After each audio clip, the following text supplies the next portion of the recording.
ħanaqralkom il-ktieb Il-Misteru ta' Binġemma ta' Lawrence Mamo. Huwa ktieb interessanti ħafna għaliex għax jibda bil-mod isa ġejja storja normali, imma naqa nibdew nidħlu f'attività kriminali li ssir appuntu ġewwa r-raħal tal-Baħrija. Ejja ħanaqraw flimkien ħanibdew. Ħanibda bit-titlu li jismu Il-Vaganzi tas-Sajf. Ir-raħal tal-Baħrija llum kiber xi ftit u fih marru joqogħdu qatt ta' familji minn kull post ieħor.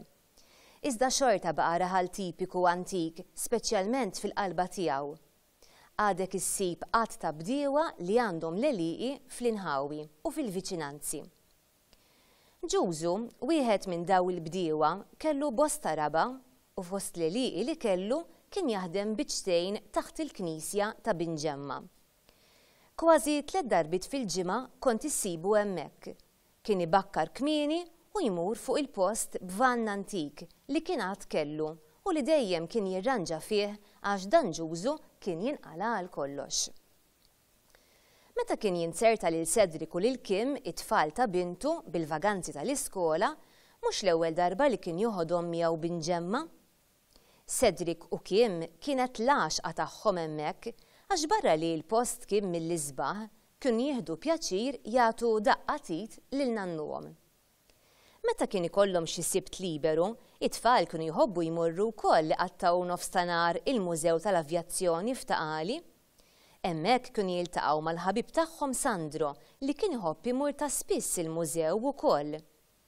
Cedric kien dilettant kbir tal-ajruplani u kien iħossu ferħan f'dak l-ambjent.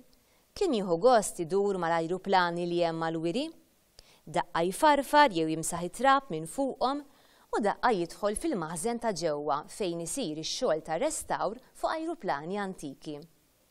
Araħi mittidej għal kull biċċa xogħol li jkun hemm bżonn.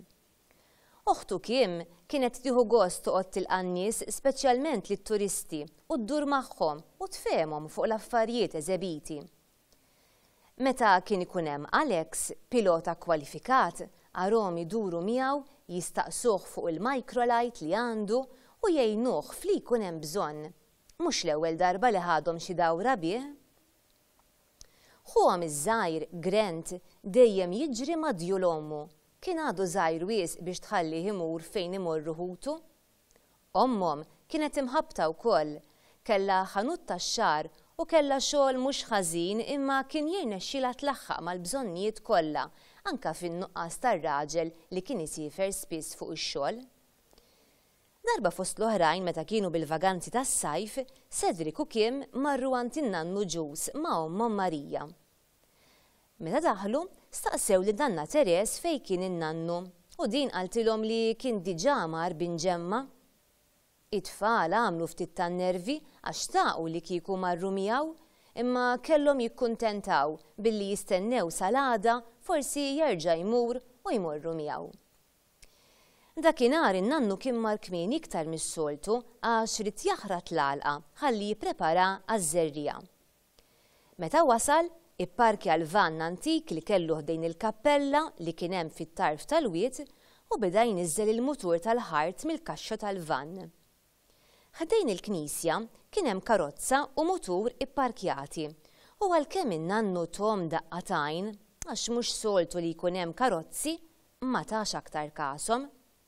Għalhekk kompla jniżżel il-mutur u wara li ħareġ ukoll xi għodda startja l-mutur u beda nieżel bih lejn l-għalqa. Cedric u Kim flimkien ma' ommhom u n-nanna ftehmu li fil-vaganzi tas-sajf joqogħdu man-nanniet. U fil-fatt hawnhekk tibda verament l-istorja għax l-istorja sseħħ fis-sajf fil-vaganzi ta' Cedric u Kim. Kollox jibda minn din l-imbirka karozza, imma din karozza sewwa sew ta' min kienet mhux soltu tkun hemmhekk hemm xi ħaġa stramba. Din il-karozza fil-fatt ħatibda il-bidu tal-misteri kollha li ħajjiġru ġewwa Binġemma tul dan is-sajf.